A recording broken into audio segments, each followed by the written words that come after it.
మత్తయి సువార్త 25వ అధ్యాయంలో ప్రభు ఒక ఉపమానాన్ని చెప్తున్నాడు.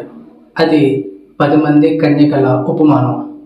ఈ ఉపమానంలో 10 మంది కన్యకులు పెండ్లి కుమారుని కొరకు ఎదురు చూస్తున్నారు. అయితే వారిలో 5 బుద్ధి గలవారు, 5 బుద్ధి లేనివారు.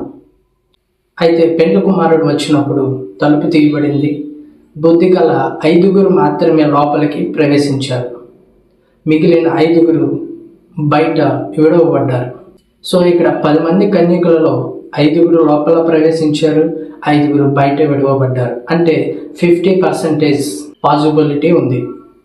కానీ దేవుని రాజ్యంలో ప్రవేశించడం 10% కూడా పాసిబిలిటీ లేదు. లోక సువార్త 17వ అధ్యాయం 26 నుంచి 30 వచనాలు మనం చదివినట్లయితే, నోవహు దినాలలో జరిగినట్టు, లోతు దినములలో జరిగినట్లు మనుష్య కుమారుడు ప్రత్యక్షమైనప్పుడు కూడా అదే విధంగా జరుగుతుంది అని రాయబడింది. నోవహు దినాలలో మనం చూసుకున్నట్లయితే తన తరం అంతట్లో తనొక్కడే నీతిమంతుడిగా, నిందారహితుడిగా దేవుని దృష్టిలో కనబడ్డాడు. అప్పటికి సుమారు భూమి మీద కొన్ని కోట్ల మంది జనం ఉంటారు. అంత జనంలో నోవహు ఒక్కడే నీతిమంతుడు. కేవలం అతని కుటుంబము మాత్రమే 8 మంది మాత్రమే రక్షింపబడ్డారు. అలాగే లోతు దినాలలో సొదొమ గొమొర్రా పట్టణం కొన్ని లక్షల జన సమూహం కలిగిన పట్టణం. ఆ పట్టణంలో కేవలం 4 మాత్రమే రక్షింపబడ్డారు. వారిలో కూడా లోతు భార్య ఉప్పు స్తంభం అయిపోయింది. కేవలం 3 మాత్రమే బయటపడ్డారు. అలాగే ఇశ్రాయేలు ప్రజలు వాగ్దాన భూమిలోనికి సుమారు 5 లక్షల మంది ఐగుప్తు నుంచి బయటకు వచ్చారు.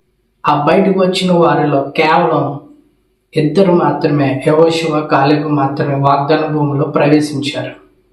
సో ఇక్కడ దేవుని రాజ్యంలో ప్రవేశించే వారి యొక్క పాసిబిలిటీ పర్సంటేజ్ అనేటువంటిది చాలా చాలా చాలా తక్కువ.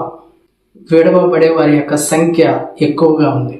ఉపమానంలో 50% ఉంది, కానీ రియాలిటీలో 0.00001% కూడా లేదు.